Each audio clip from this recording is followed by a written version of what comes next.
सूरत शहर को शर्मसार करने वाली एक घटना सामने आई है। 14 मार्च की देर रात कतारगाम इलाके में महज 6 साल की बच्ची के साथ रेप की घटना हुई है।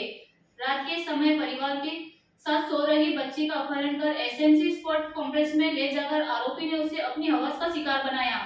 बच्ची से दुष्कर्म के बाद आरोपी बच्ची को लहूलुहान हालत में वापस उसकी मां के पास छोड़कर फरार हो गया। बच्ची डरी हुई अपनी मां के पास जाकर फिर से सो गई। सुबह जब मां ने बच्ची की हालत देखी तो उसके पैरों तले जमीन खिसक गई। गंभीर रूप से घायल बच्ची को स्मीमेर अस्पताल में स्थानांतरित करने के बाद डॉक्टरों ने पुलिस को घटना की जानकारी दी, जिससे कतारगाम पुलिस क्राइम ब्रांच सहित काफिला घटनास्थल पर पहुंचा और जांच शुरू की।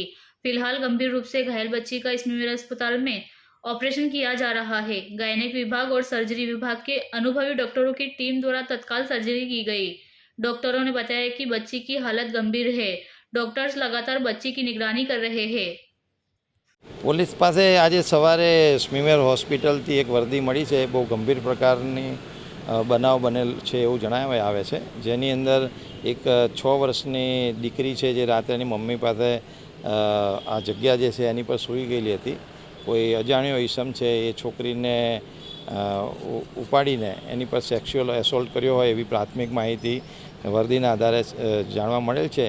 દીકરીને અત્યારે હાલમાં સ્મીમેર હોસ્પિટલ ખાતે એની સારવાર ચાલી રહી છે અને પોલીસ આ અનુસંધાને આ બનાવની જે વર્દી છે એની પોલીસ ગુનો નોંધીને એની કામગીરી અત્યારે તપાસ કરવા જઈ રહી છે। હજી તો ફરિયાદનું ડ્રાફ્ટિંગ ચાલુ છે। ફરિયાદ અત્યારે અમારો પ્રાયોરિટી છે કે આ જે ખરેખર બનાવ બન્યો છે એની અંદર અમે તાત્કાલિક એનું ડિટેક્શન કરીએ અમારી પ્રાથમિક, પછી આગળ જેમ જેમ આવશે હજી કંઈ ખ્યાલ નહીં આવે। ઇન્વેસ્ટિગેશનનો પાર્ટ છે। જસ્ટ બનાવની વર્દી મળી છે, પોલીસ તુરંત જ અત્યારે એક્શનમાં આવી ગઈ છે। આપ જોવો છો સ્થળની પણ વિઝિટ થઈ ગઈ છે અને જે વિક્ટીમ છે એની સારવાર ચાલુ છે અને ફરિયાદ નોંધવાની કાર્યવાહી ચાલુ છે।